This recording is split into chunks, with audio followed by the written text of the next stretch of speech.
ഒടുവിൽ വിധി വന്നിരിക്കുന്നു. എല്ലാവരും കാത്തിരുന്ന ആ വിധി കൊലക്കയർ ഗ്രീഷ്മയ്ക്ക് കോടതി സമ്മാനിച്ചു. അതിക്രൂരമായി തൻ്റെ കാമുകനെ പ്രണയത്തിൻ്റെ പേരിൽ വഞ്ചിച്ചു കൊലപ്പെടുത്തിയ ആ ദുഷ്ടയ്ക്ക് ഇതിൽ കൂടുതൽ എന്താണ് കൊടുക്കാനുള്ളത് നമ്മുടെ നിയമത്തിന്? എന്ത് തോന്നുന്നു സർ? ഷാരോൺ വധക്കേസിൽ നമ്മുടെ ഗ്രീഷ്മയ്ക്ക് ഇപ്പോൾ വധശിക്ഷയാണ് വിധിച്ചിരിക്കുന്നത്.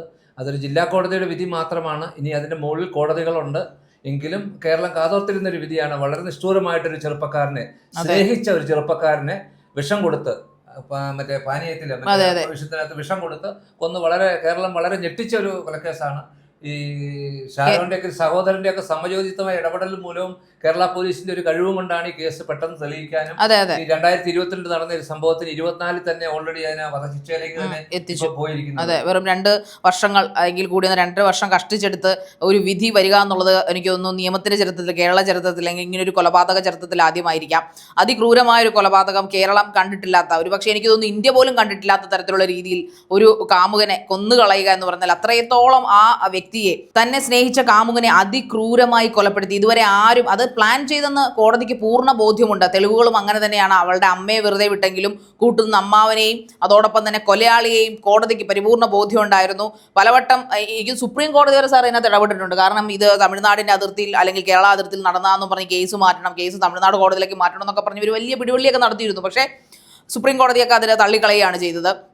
എന്തായാലും ആരും ഈ പറയുന്ന പോലെ ഇവളും ഇത് പ്രതീക്ഷയില്ല, ഗ്രീഷ്മ എന്ന് പറഞ്ഞ വ്യക്തി ഇത് പ്രതീക്ഷയില്ല എന്നിരിക്കുന്നു. കാരണം ആ പെൺകുട്ടി അവളുടെ വാക്കുകളിൽ അങ്ങനെയാണ് മാധ്യമങ്ങളുടെ വന്നത്. എനിക്ക് കൂടി വന്നാൽ ഒരു 38 വയസ്സ് വരെ ഞാൻ ജയിലിൽ കിടക്കമായിരിക്കും, അതിനുശേഷം ഞാൻ ജീവിച്ചോളാം, അതിനുശേഷമുള്ള ജീവിതം ഞാൻ ആസ്വദിച്ചോളാം എന്ന രീതിയിലുള്ള പലതരം കാര്യങ്ങൾ ഇവൾ മാധ്യമങ്ങളോട് പറയുന്നതായിട്ട് ബ്രേക്കിംഗ് ന്യൂസുകളായിട്ട് കഴിഞ്ഞ ദിവസങ്ങളെല്ലാം വന്നിരുന്നു. കഴിഞ്ഞതാണ്. വീണ്ടും പഠിക്കാൻ അവസരം തരണം. അവളുടെ ജീവിതത്തിലെ ആദ്യത്തെ കുറ്റമാണ് ക്രിമിനൽ സൈക്കോളജി ആയിരിക്കും. മുൻ കുറ്റങ്ങളൊന്നും അവരുടെ പേരിലില്ല. ആദ്യമായിട്ട് മതിയല്ലോ. അതെ, എനിക്കൊരു അവസരോടെ തരണം, ഏറ്റവും കുറഞ്ഞ ശിക്ഷയെ തരാവുള്ളൂ. പിന്നെ വേറൊരു വിവാഹം വന്നപ്പോഴത്തേക്ക് ആ വിവാഹം നടക്കാൻ പറ്റത്തില്ല, ഇവനെ ഒഴിവാക്കണം എന്നൊരു കണക്കൂട്ടൽ അവൾ ചെയ്തതാണ്. ആരും അറിയാതെ എല്ലാ കള്ളന്മാരും ചെയ്യുന്നതാണ്. നിയമത്തിന്റെ ഒരു തരിയിലും അല്ലെങ്കിൽ ഒരു തെളിവേലും എവിടെയും കിടക്കും എന്നുള്ളതാണ് നമ്മുടെ ഒരു നിയമശാസ്ത്രം പറയുന്നത്. നമ്മുടെ പോലീസായാലും എല്ലാ നിയമങ്ങളും നമ്മൾ എന്തെല്ലാം കള്ളത്തരം ചെയ്താലും ഒരു തരിമ്പേലോടെ കിടന്നിരിക്കും. അതെ, ഈ ഷാരോണിന്റെ ഒരു മരണം എന്ന് പറയുന്നത് ഇത് വെൽ പ്ലാൻഡ് ആയിട്ട് ചെയ്തിരുന്ന ഒരു കാര്യമാണ്. അവൾ ഈ പറയുന്നത് പോലെ ഒരു കയ്യബദ്ധം പറ്റിയതോ അല്ലെങ്കിൽ അറിയാതെ പറ്റിയതോ, അവൾക്കൊരു മനസാക്ഷിയും ഇല്ല എന്നുള്ളതാണ് സാർ നമുക്കൊരു ഇതിനകത്ത് നിന്നൊക്കെ നമുക്ക് തോന്നിയിട്ടുള്ളത്. പലവട്ടം ഈ കേസിന്റെ നാൾവഴികളിലൂടെ നമ്മൾ മാധ്യമപ്രവർത്തകർ സഞ്ചരിക്കുമ്പോഴായാലും നമ്മളിതൊക്കെ കേൾക്കുമ്പോഴായാലും നമുക്കറിയാം. അതായത് ഒരു ബോൺ ക്രിമിനൽ എന്ന് വേണമെങ്കിൽ അവളെ പറയാം. അവൾ ഒരുപക്ഷെ ഷാരോണിന് പകരം വേറെ ആരായിരുന്നാലും ഒരുപക്ഷെ അവൾ ഇത് ചെയ്യുമായിരുന്നിരിക്കും. ഒരുപക്ഷെ ഇനിയും അവൾക്ക് കാമുകന്മാർ പക്ഷേ ഇത് പുറലോകം അറിഞ്ഞില്ലായിരുന്നെങ്കിൽ ഇനിയും അവൾ പുതിയൊരു കാമുകനെ ഉണ്ടാക്കാം. മേ ബി അവളെ കെട്ടുന്ന പയ്യൻ, അവനെന്തോ ഭാഗ്യവാനാണ്, ആ പയ്യൻ രക്ഷപ്പെട്ടു പോയി. കാരണം ഈ ഒരുപക്ഷെ ഈ പറയുന്ന അവളുടെ സ്വാർത്ഥ താല്പര്യങ്ങൾക്ക് വേണ്ടി അവനെയും അപായപ്പെടുത്താൻ അവൾ ശ്രമിച്ചില്ലാന്നിരിക്കണം. അവൾ ചെയ്തത് കാരണം പാരാസെറ്റാമോൾ കൊടുത്ത് ആദ്യം ഒന്ന് ട്രയൽ റൺ എടുത്തു. ഒന്ന് ആലോചിച്ച് നോക്കണം സാർ. ട്രയൽ റൺ എടുക്കുക, അതിന്റെ റീൽസ് ക്രിയേറ്റ് ചെയ്തു, അവനെന്തോ അങ്ങനെ തോന്നിയപ്പോൾ അത് റീലാക്കി, അത് കുറേ പേരത് കണ്ടു. അപ്പോഴവളുടെ മുഖത്ത് പരിഭ്രമമൊന്നുമില്ല. അത് പരാജയപ്പെട്ടെന്ന് അറിഞ്ഞ് അടുത്തത് നല്ല അവൾ പറഞ്ഞല്ലോ, അവൾ ശരിയാണ്, ഷീസ് ബ്രില്യൻറ്റ്, നല്ല ഇൻ്റലിജൻ്റ് ആയിട്ടുള്ള കുട്ടിയാണ്. അവളുടെ 24 വയസ്സുള്ള പൊട്ടിക്കാളികളായ പെൺകുട്ടികൾ കുറേയുള്ള സമൂഹമാണ് നമ്മളേത്. അതായത് പഠിക്കുന്നെങ്കിൽ പോലും മറ്റു കാര്യങ്ങൾ ചോദിച്ചാൽ ഒരു കുന്തോ അറിയാത്ത കുഞ്ഞുങ്ങളുണ്ട് ഈ ലോകത്ത്. പക്ഷെ അത് വെച്ച് നോക്കുമ്പോൾ ഇവൾ വേറിട്ട് നിൽക്കുന്നുണ്ട്. വേറെ ഒന്നും കൊണ്ടല്ല, ഇതുപോലെ എനിക്ക് തോന്നുന്നില്ല ആരും ഇപ്പോൾ സയനൈഡ് കൊടുക്കുക, അല്ലെങ്കിൽ കത്തിച്ചു കൊല്ലുക, തൂക്കിക്കൊല്ലുക, കൊട്ടേഷൻ കൊടുക്കുക, ഇതൊക്കെ നടന്നിട്ടുണ്ട്. ഇതൊക്കെ നമ്മൾ ഓരോ കാലഘട്ടത്തിൽ നമ്മൾ കണ്ടിട്ടുള്ളതാണ്. പക്ഷേ കഷായത്തിൽ വിഷം ചേർത്ത് കൊടുക്കുക എന്ന് പറയുന്നത്, അതും വളരെ പ്ലാൻ ചെയ്ത് അവനെ വിളിച്ചു വരുത്തി അവനെ സ്നേഹത്തിന്റെ ഭാഷയിൽ കൊന്നുകളയുക, അത്രമാത്രം. അപ്പോൾ അവൻ അവൾക്കറിയാമായിരുന്നു, ഈ ഗ്രീഷ്മ എന്ന് പറഞ്ഞ വ്യക്തിക്ക് അറിയാം ഓരോ ഇഞ്ചിലും ഷാരോൺ മരിച്ചു കൊണ്ടിരിക്കുകയാണ്. എനിക്ക് തോന്നുന്നു എല്ലാവരെയും വേദനിപ്പിച്ചൊരു കാര്യം, ഷാരോൺ മരണമൊഴിയിൽ പോലും ഗ്രീഷ്മയുടെ പേര് പറഞ്ഞിരുന്നില്ല എന്നുള്ളതാണ്. അത്രയ്ക്ക് അയാൾ ഒരുപക്ഷെ അവരെ സ്നേഹിച്ചിട്ടുണ്ടായിരുന്നിരിക്കാം. അവസാന നിമിഷം പോലും ഗ്രീഷ്മയോട് സ്നേഹമായിരുന്നു. അവന്റെ സഹോദരന്റെ ഒക്കെ അവസരോചിതമായുള്ള ഇടപെടൽ മൂലം അങ്ങോട്ടും ഇങ്ങോട്ടും കാര്യങ്ങൾ. എനിക്ക് തോന്നുന്നു ഷാരോണിന്റെ സഹോദരൻ ഒരു ആയുർവേദ ഡോക്ടറാണ്. അദ്ദേഹം നിരവധി കാര്യങ്ങൾ ഫോണിൽ സംസാരിക്കുന്നൊക്കെ ഇപ്പൊ മാധ്യമങ്ങളിൽ വന്നുകൊണ്ടിരിക്കുക. ആ ചോദിക്കുന്ന സമയത്ത് അതിന്റെ അടപ്പ് കൊടുത്തില്ല, എന്നാ മരുന്ന് കൊടുത്തു, എവിടെ കൊടുത്തു, അന്നത്തേക്ക് ഡോക്ടർ മദ്രാസിന് പോയി, ഇവിടെ ഇല്ല, കേരളത്തിലില്ല. അന്നേരം ഏത് കടയിൽ നിന്ന് മരുന്ന് മേടിച്ച് ഏത് കടയിൽ നിന്നാണ് കുറിപ്പ് കിട്ടിയെന്നൊക്കെ ഈ ഡോക്ടർ ചോദിക്കുന്നുണ്ട്, ഈ സഹോദരൻ ഡോക്ടർ.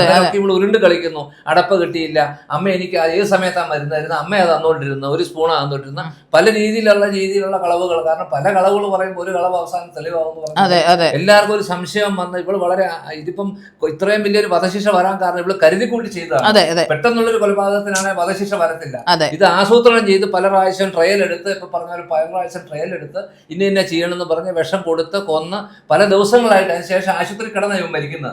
ആശുപത്രി കിടക്കുമ്പോൾ ഇവക്കറിയാം എന്നാ കൊടുത്തിരിക്കുന്നതെന്ന്, അതുപോലെ ഇവള് പറയാൻ തയ്യാറാകുന്നില്ല. അവരുടെ ഓരോ അവയവങ്ങളും ആശുപത്രിയിൽ നിന്ന് തിരിച്ചിരിക്കുമെന്ന് വീട്ടിലും വന്നു വരും. അതിനുശേഷം വീണ്ടും തളർന്നു വീണുകൊണ്ടാണ് വീണ്ടും ആശുപത്രിയിലേക്ക് എടുത്തുന്നത്. ഓൾറെഡി ഇതെല്ലാം ചങ്ക് കരളൊക്കെ ദ്രവിക്കുന്ന രീതിയിലുള്ള വിഷം കൊടുത്തത്. അതായത് ഒരു പക്ഷേ പിറ്റേ ദിവസം അല്ലെങ്കിൽ ഒരു ദിവസത്തിന് ശേഷം പോലും ഇവൾ ഈ മരുന്നിന്റെ പേര് പറയാൻ തയ്യാറായിരുന്നെങ്കിൽ, അല്ലെങ്കിൽ എനിക്കൊരു കയ്യബദ്ധം പറ്റിപ്പോയി, ഇവൻ എന്നെ ഇങ്ങനെ ഭീഷണിപ്പെടുത്തിയത് കൊണ്ട് നിവൃത്തി കേട്ടുകൊണ്ട് ഞാനിത് ചെയ്തതാണ് എന്ന് പറഞ്ഞെങ്കിൽ ഒരു ഷാരോൺ ഇന്ന് ജീവനോടെ ഇരിക്കുമായിരുന്നു. ഉറപ്പായിട്ടിരുന്നേ. കാരണം ഡോക്ടർമാർക്ക് കണ്ടുപിടിക്കാൻ എളുപ്പമുണ്ടായിരുന്നു. അവർക്ക് പോലും തീർച്ചയായിട്ടും ഉള്ളിൽ എന്നാ ചെന്നുള്ള കാര്യങ്ങളോ ഉള്ളിൽ എന്നാ കണ്ടെന്നാ ചെന്നുള്ള അവർക്ക് അറിയത്തില്ലായിരുന്നു. 10 ദിവസം കഴിഞ്ഞ് വീണ്ടും വീണ് കഴിഞ്ഞപ്പോഴത്തേക്കാണ് അനിയന്റെ അന്വേഷണങ്ങളും പല രീതിയിലെ സഹോദരന്റെ അന്വേഷണമൊക്കെ വരുന്നത്. പക്ഷെ ഉറപ്പായിട്ടും ആ ഒരു പോയിന്റ് കറക്റ്റാണ്. ഇത് ചെയ്ത് കൊടുത്തു കഴിഞ്ഞ് പിറ്റേ ദിവസം പറഞ്ഞായിരുന്നെങ്കിലും അവനാണ് 10 ദിവസത്തോളം ആശുപത്രി കിടന്നു. ഡോക്ടർമാർക്ക് എളുപ്പമുണ്ട് അതിനുള്ള മറുമരുന്ന് കുറച്ചാളൊക്കെ ട്രീറ്റ്മെന്റ് എടുക്കേണ്ട വന്നാലും അവൻ ജീവനോടെ കണ്ടായിരുന്നു. അതെ തീർച്ചയായിട്ടും. പക്ഷേ സാർ ഇതിൽ ഏറ്റവും വലിയ വേദനിപ്പിക്കുന്ന ഒരു കാര്യം എന്ന് പറഞ്ഞു കഴിഞ്ഞാൽ മരിച്ചു പോകുമെന്ന് 100% ഉറപ്പായി കഴിഞ്ഞാണ് ഷാരോൺ ഗ്രീഷ്മ എനിക്ക് ഇങ്ങനെ ഒരു സംഭവം തന്നിട്ടുണ്ടെന്ന് പോലും അനിയനോടും ഈ പറയുന്ന ഇങ്ങനൊരു സംഭവം എനിക്ക് അങ്ങനെ ഒരു സാധനം തന്നിരുന്നു എന്ന് അച്ഛനോടും പറയുന്നത്. കാരണം ആ മൊമെന്റിലായിരിക്കാം പ്രാണൻ പെടഞ്ഞു പോകുമെന്ന് തോന്നുന്നു. ആ മൊമെന്റിലായിരിക്കാം താൻ ചതിക്കപ്പെട്ടു എന്ന് ഒരുപക്ഷെ ഷാരോൺ പൂർണ്ണമായും തിരിച്ചറിയപ്പെടുന്നതെന്ന് എനിക്ക് തോന്നുന്നു. പക്ഷെ ആ മൊമെന്റിലായിരിക്കാം വേദനയോടുകൂടി ആ പ്രാണൻ പിടഞ്ഞുകൊണ്ട് ആ വ്യക്തി പറഞ്ഞിട്ടുണ്ടാവുക, അച്ഛാ എനിക്ക് ഇങ്ങനെ സംഭവിച്ചിട്ടുണ്ട് എന്ന് പറഞ്ഞു. അല്ലെങ്കിൽ ഒരു പക്ഷേ ഇവൻ രക്ഷപ്പെട്ടിരുന്നെങ്കിൽ പോലും ഒരിക്കലും അവൻ എനിക്ക് തോന്നുന്നില്ല ആ പയ്യന്റെ ഒരു രീതി അനുസരിച്ച്, അല്ലെങ്കിൽ ഷാരോൺ എന്ന് പറഞ്ഞാൽ മരിച്ചുപോയ വ്യക്തിയുടെ ആ ഒരു രീതി അനുസരിച്ച് അവൻ ഒരിക്കലും ആ പെൺകുട്ടിയെ ചതിക്കില്ലായിരുന്നു. അവൾ ഇനി തെറ്റ് ചെയ്തിട്ടുണ്ടായിരുന്നെങ്കിൽ പോലും ഒരു പക്ഷേ ഷാരോണിന് ജീവനോടെ ഉണ്ടായിരുന്നെങ്കിൽ എനിക്ക് വിഷം തന്നത് ഗ്രീഷ്മയാണ്, അവളെ ചിലപ്പോൾ അവൻ വിട്ടുകളഞ്ഞേക്കുമായിരിക്കാം, എന്നാൽ പോലും അവൻ ക്ഷമിക്കാൻ ഒരു മനസ്സുള്ള ഒരു പയ്യനായിരുന്നു എനിക്ക് തോന്നുന്നു. കാരണം കുറച്ച് ദയ അവൾക്ക് കാണിക്കാമായിരുന്നു. ഒരു ലാസ്റ്റ് മൊമെന്റിൽ സാർ പറഞ്ഞ പോലെ ഈ പറയുന്ന പോലെ എനിക്കിങ്ങനെ കയ്യബദ്ധം പറ്റി. പക്ഷെ അപ്പൊ കയ്യബദ്ധമല്ല, അവൾക്ക് യാതൊരു തരത്തിലുള്ള റിഗ്രറ്റ്സും അതിലില്ല എന്നുള്ളതിന്റെ ഏറ്റവും വലിയ ഉദാഹരണമാണ്. എനിക്കിനി പഠിക്കണം, എങ്ങനെ ഒരു മനുഷ്യനെ മുന്നോട്ട് ഇങ്ങനെയൊക്കെ പഠിക്കാനും, അതുപോലെ സാധാരണയായ കാര്യമായിട്ടുള്ള നമ്മൾ വിച്ചസ് എന്നൊക്കെ കേട്ടിട്ടുണ്ടല്ലേ, ദുർമന്ത്രവാദികൾ എന്നൊക്കെ നമ്മൾ കഥകളിലൊക്കെ കേട്ടിട്ടുണ്ട്. അതിനേക്കാളും മാരകമായി ഇത്രയും ചെറുപ്രായത്തിൽ അവൾ കല്യാണം കഴിച്ചിട്ടില്ല, അവൾക്ക് കുട്ടികളില്ല, അവൾക്ക് വലിയ ലൈഫ് എക്സ്പീരിയൻസ് കിട്ടാനില്ല, എന്നിട്ടൊക്കെ ഈ ഒരു ക്രൂവൽ ബുദ്ധി എങ്ങനെ എവിടുന്ന് കിട്ടുന്നു എന്നുള്ളതാണ്. അച്ഛനും അമ്മയൊന്നും നമുക്ക് ഈ കാര്യം ഇപ്പം അമ്മ കൂട്ടുനിന്നെന്ന് പറയുന്നത് തെളിവുകളില്ലാത്ത അഭാവത്തിൽ അവർ വിട്ടയക്കുന്നു. പക്ഷേ അമ്മയും കൂടെ ഇതിൽ പ്രതി ചേർക്കുക തന്നെ വേണം. കാരണം ഇങ്ങനെയുള്ള നാൾവഴികൾക്ക് കൂട്ടുനിൽക്കുന്നതെല്ലാം ഈ അമ്മമാരാണെങ്കിൽ അതും ഒരു സമൂഹത്തിന് പാഠമായിരിക്കണമെന്നാണ് എനിക്ക് തോന്നിയിരിക്കുന്നത് സാർ. അമ്മയ്ക്ക് ഇതിനകത്തൊരു പങ്കുണ്ട്, തീർച്ചയായിട്ടും ഉറപ്പായിട്ടുണ്ടല്ലോ. അമ്മ ആദ്യ കാര്യങ്ങളിൽ മരുന്നിനെ പറ്റിയോ ഒന്നും പുറം ലോകത്തെ അറിയിച്ചായിട്ടില്ല. അമ്മയും അമ്മാവനും ഒക്കെ ഇതിനകത്ത് ശരിയായ പങ്കുണ്ട്. പക്ഷെ നമ്മുടെ നിയമം എന്ന് വെച്ചാൽ അവർക്ക് കൃത്യമായ തെളിവ് കോടതിക്ക് കിട്ടാതെ നമ്മൾ പറയുന്നുണ്ടല്ലോ 1000 കുറ്റവാളികൾ രക്ഷപ്പെട്ടാലും നിരപരാധി ശിക്ഷിക്കരുതെന്ന് പറയുന്ന കോട്ടിലാണ് അമ്മയുടെ പ്രായം ഇതെല്ലാം കണക്കിലെടുത്ത് അമ്മയ്ക്ക് കൊടുത്തിരിക്കുന്നത്. എന്നാലും കോടതി ഇതൊരു സന്ദേശമാണ് നൽകിയിരിക്കുന്നത്. ചെറുപ്പക്കാർക്കായാലും ആണുങ്ങൾക്കായാലും പെണ്ണുങ്ങൾക്കായാലും ഒരു സന്ദേശം, ഇങ്ങനെ കരുതിക്കൂട്ടിയുള്ളതിന് തൂക്കുകയർ തന്നെ കൊടുക്കുന്ന ഒരു സന്ദേശമാണ്. മേൽക്കോടതികളിലെ വിധികളെ പറ്റി ഒന്നും നമുക്കിപ്പോൾ പറയാൻ പറ്റത്തില്ല. എങ്കിലും കോടതി കേരളത്തിലെ ജനങ്ങൾക്ക്, ഒരു സാധാരണക്കാർക്ക് ഇപ്പൊ ഇങ്ങനെയുള്ള കൊലപാതകങ്ങൾക്ക്, ഒത്തിരി കൊലപാതകങ്ങൾ, ഒത്തിരി പ്രശ്നങ്ങൾ അങ്ങോട്ട് ആണുങ്ങളായാലും ലേഡീസ് ആയാലും അങ്ങോട്ടും ഇങ്ങോട്ടും വരുന്ന ഈ കാലഘട്ടത്തിൽ ഒത്തിരി വരുന്നുണ്ട്. അച്ഛനെ കൊന്നു, ഇന്നലെ ആണെങ്കിൽ ന്യൂസ് അമ്മയെ വെട്ടി മകൻ വെട്ടിക്കൊന്നു, ഈസിയായിട്ട് കയറുന്നു, 3 ആൾക്കാരെ എറണാകുളത്ത് വെട്ടിക്കൊല്ലുന്നു, അവന് ഈസി ആയിട്ട് നടക്കുന്നു. എന്തെല്ലാം എനിക്ക് തോന്നുന്ന കൊലപാതകങ്ങളുടെ ഒരു പരമ്പര തന്നെ പല രീതിയിൽ. ചിലർ പറയുന്ന ദൃശ്യം മോഡലാണ്, ഓരോ തരത്തിലുള്ള കാര്യങ്ങൾ ഓരോ ദിവസവും ഓരോ സ്ഥലത്ത് നടക്കുകയാണ്. അതിനൊക്കെ കോടതി വിധി ഒരു ശക്തമായ ഒരു സന്ദേശമാണ്. തീർച്ചയായിട്ടും ഒരു മാതൃക തന്നെയായിരുന്നു ഈ വിധി എന്ന് പറയാനുള്ളത്. കാരണം ഇനി ഒരാൾ ഇങ്ങനെ ചെയ്യുമ്പോൾ എനിക്ക് തോന്നുന്നു കാമുകന്മാർക്കും, അതായത് ഏത് പെൺകുട്ടി പറഞ്ഞാലും എന്നോട് പ്രേമമാണ് ഇഷ്ടമാണെന്ന് പറഞ്ഞാലും പുറകെ പോകുന്നതിനുള്ള ആ കാമുകന്മാരുടെ ത്വര അത് അതോടെ അവസാനിക്കുന്നു. ഇത് എല്ലാ കാമുകന്മാർക്കും ഇതൊരു പാഠമായിരിക്കണം. കാരണം പ്രണയമൊക്കെ നല്ലത് തന്നെയാണ്. ആർക്കും രണ്ട് ആൾ പ്രേമിക്കുമ്പോൾ 2 കൂട്ടരും ആത്മാർത്ഥമായിട്ട് പ്രണയിക്കണമെന്നൊന്നുമില്ല. ഒരാൾക്ക് പ്രണയിച്ചിട്ട് കൂടുതലായിരിക്കാം, മേ ബി ആ ആൾക്കായിരിക്കും എപ്പോഴും അറ്റാച്ച്മെന്റ് കൂടുതലും.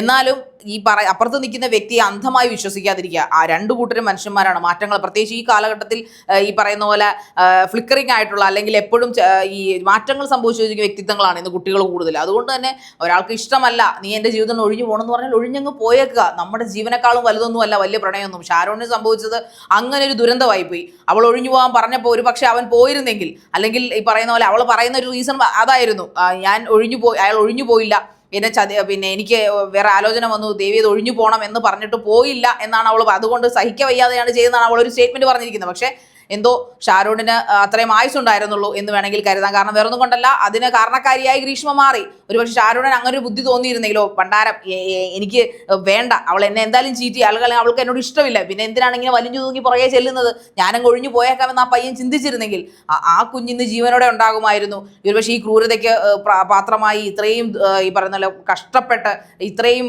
സഹനങ്ങൾ സഹിച്ചുകൊണ്ട് മരണപ്പെടേണ്ടി വരില്ലായിരുന്നു.